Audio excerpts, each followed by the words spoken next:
Hello everyone, it's Foo here, and I've got a super fun strategy for you to try in today's video.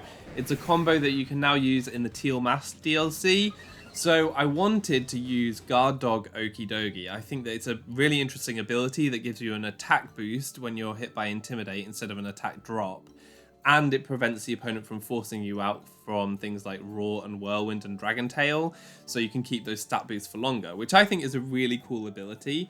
So I decided to pair Okidogi with Wyrdeer, which has Intimidate and Skill Swap, which I think is a very interesting strategy that few people have utilized so much. You can use it with Eviolite Stantler, but I prefer it with Wyrdeer because you're able to use the Mental Herb instead of the Eviolite, so you can more reliably set up Trick Room or get the skill swap off.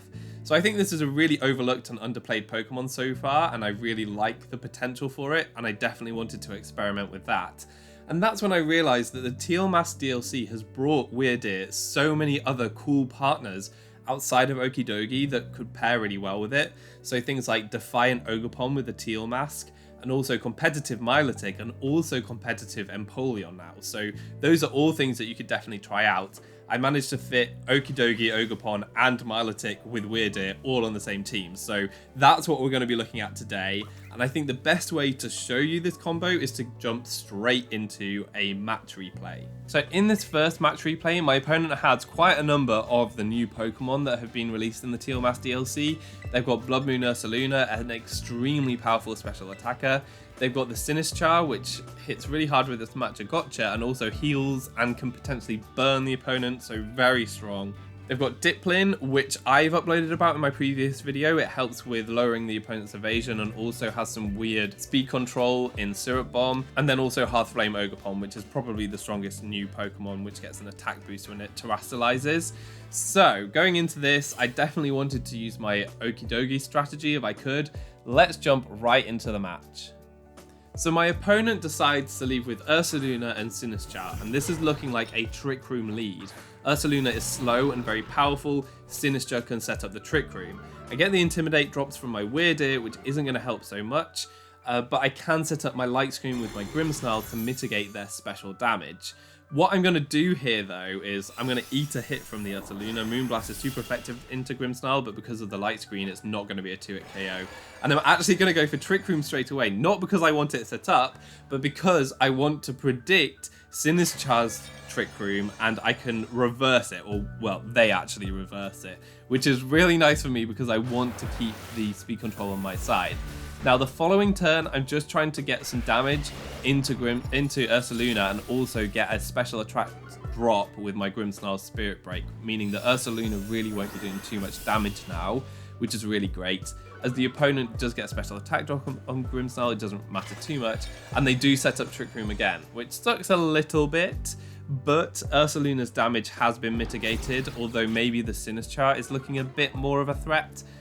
Because it is in the Trick Room and it hasn't got these special attack drops. I go for a Parting Shot into Ursaluna, which does move before it because it's a priority move, and I can get my Okidogi in. Slightly risky, they could have gone for an Earth Power, but they were just going for Moonblasts into my Grimmsnarl, so I felt quite confident doing that.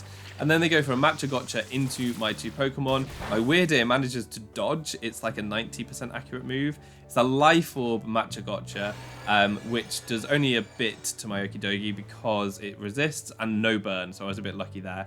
And then I reverse the Trick Room. So my Okidogi's in a pretty decent position now. It means that I can potentially Drain Punch the Ursaluna. I do decide to Terastallize here because I don't want to be hit by an Earth Power into my Okidogi. Okidogi is poison fighting, so it's weak to ground, which would hurt a little bit, although Ursaluna is now -2 special attack and I've got a Light Screen up, so I think I would be able to hit it.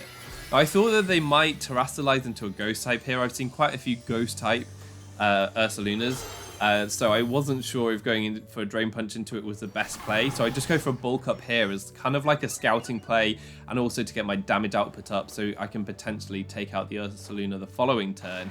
But it turns out, and then I go for the Skill Swap as well, so this is where I can get the Hospitality swapped onto my Wyrdeer, and Hospitality actually activates when you Skill Swap, so you don't have to swap in for it to activate. That means that my Okidogi gets a nice little heal, and I get the Intimidate drop on both of my Pokemon, getting that Guard Dog increase in attack. So now I'm +2 attack, +1 defense on my Okidogi, and at full health because of the Hospitality heal. That was such a nice skill swap. It worked so well.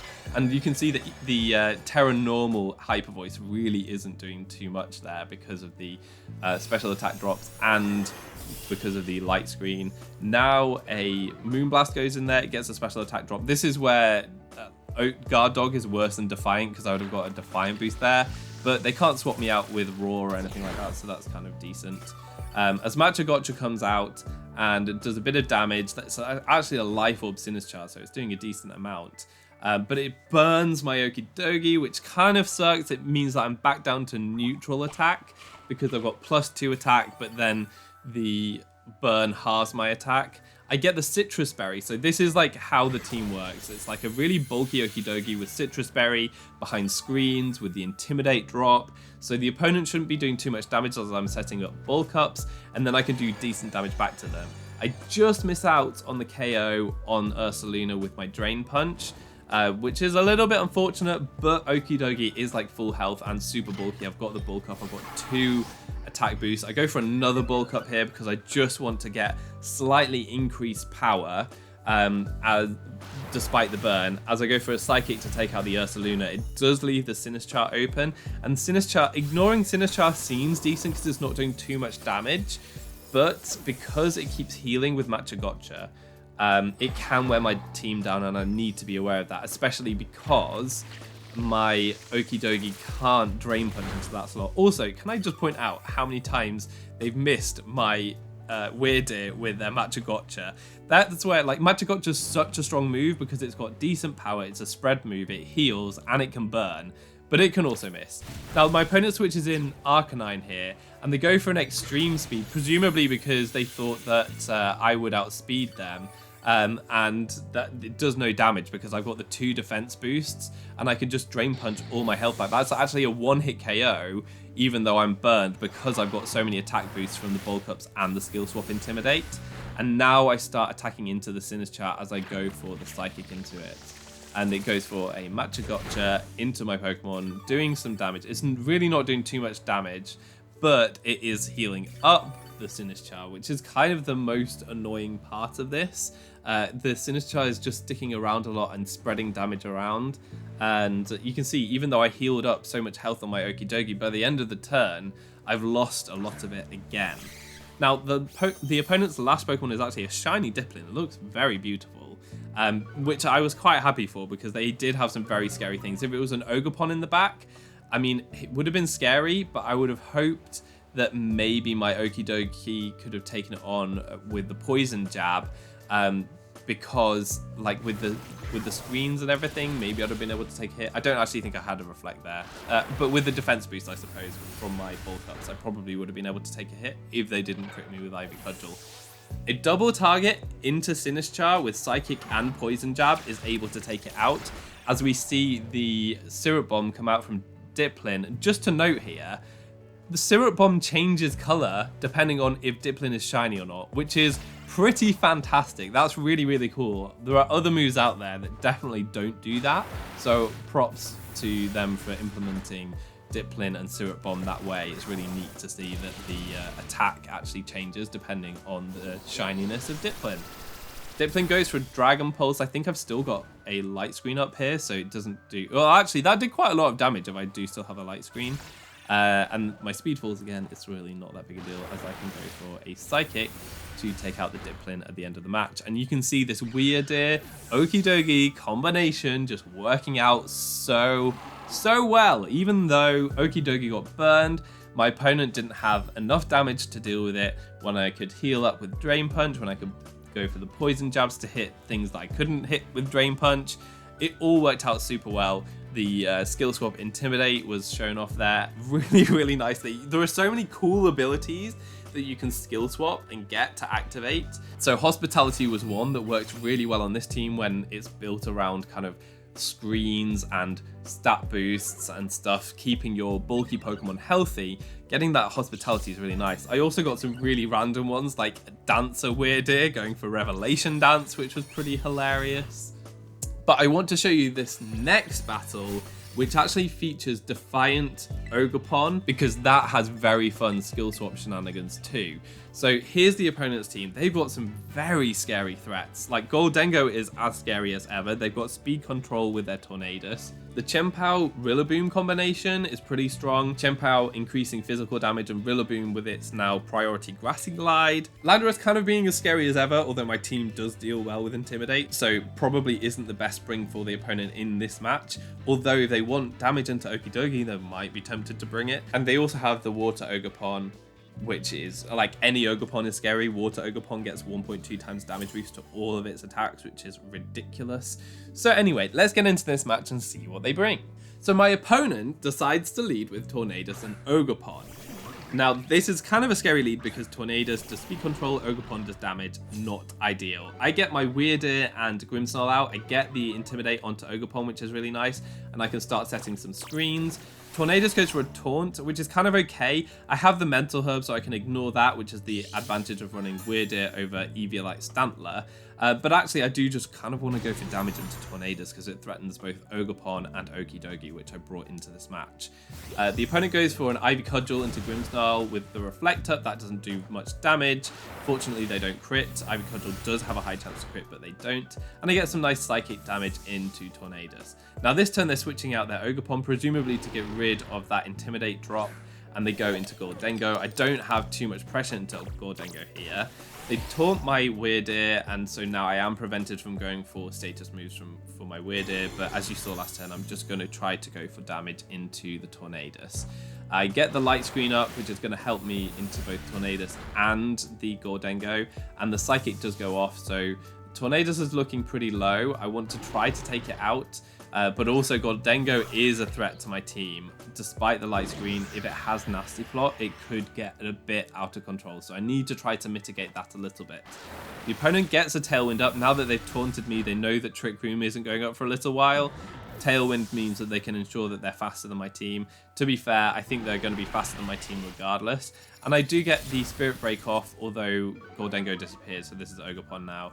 Fine, it does a little bit of damage into Ogerpon, nothing massive, and the special attack drop doesn't really help too much.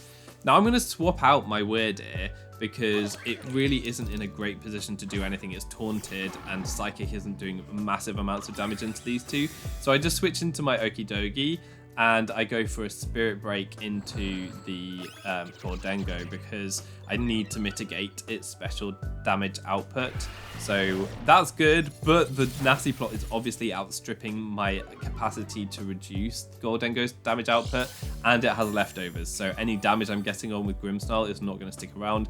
And my Okidogi doesn't really have anything to touch the Gholdengo either, so it's looking like a pretty big threat. Fortunately, the Ivy Cudgel from the Ogerpon does not crit, so that's a good thing, but my Grimmsnarl goes down anyway because of the Make It Rain. Now Gholdengo is back down to neutral, which is good news for me. Okidogi can eat its Citrus Berry and get up to a reasonable amount of health. It's not too unhealthy now, and I can go for the Poison Jab into Ogerpon to take that out without any boosts. Ogerpon just goes down, so that was a good turn for me. Fortunately, Ogerpon's gone, and so critting through my screens and whatever else is not looking so likely. Now the opponent sends in their Landorus as I go into my Ogerpon, and this is where they might realize that they've made a slight mistake, because my team is well prepared for Intimidate. In fact, it's built around giving myself Intimidate, so I get an attack boost on both of my Pokemon. I'm actually going to switch Okidogi out because it really doesn't do much into either of these two Pokemon, and I'm going to switch in Mithrandir, the Wyrdeer, to get an Intimidate onto Landorus and just position myself a little bit better. I'm not taunted anymore, so I can maybe get a Trick Room up if I want it, although Ogerpon's actually really fast, so if I can wait out their Tailwind, then Ogerpon doesn't really need the Trick Room. You can see that the Stomping Tantrum's doing very little damage into my Deer as Gholdengo goes for another Nasty Plot, which is pretty scary. Now the Stomping Tantrum comes out into my Wyrdeer again, as I can just go straight for a Stomping Tantrum into Gholdengo and take it down to red health, and that's only with a +1, but I do have Life Orb. They get really greedy and go for another Nasty Plot with Gholdengo. I think that if the Make It Rain came out there because of my screen, that would not have KO'd my Ogerpon at that stage.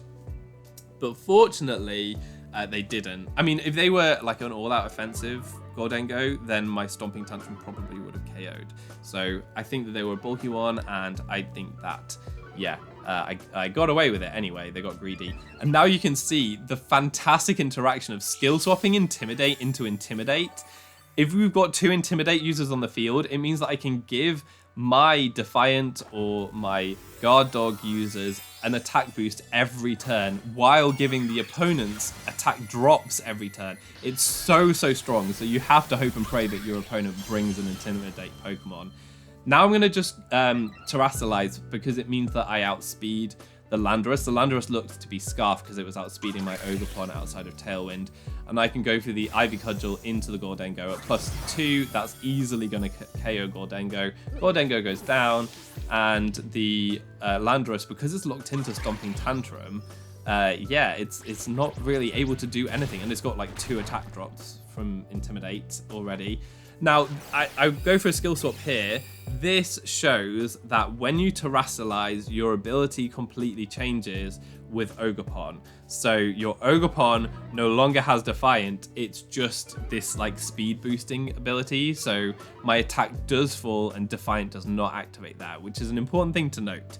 I was still at +1, so my +1 Terrasilize boosted Ivy Cudgel into the Landorus would have KO'd from there. But just a point to note that once you've Terrasilize, don't keep going for skill swap Intimidate.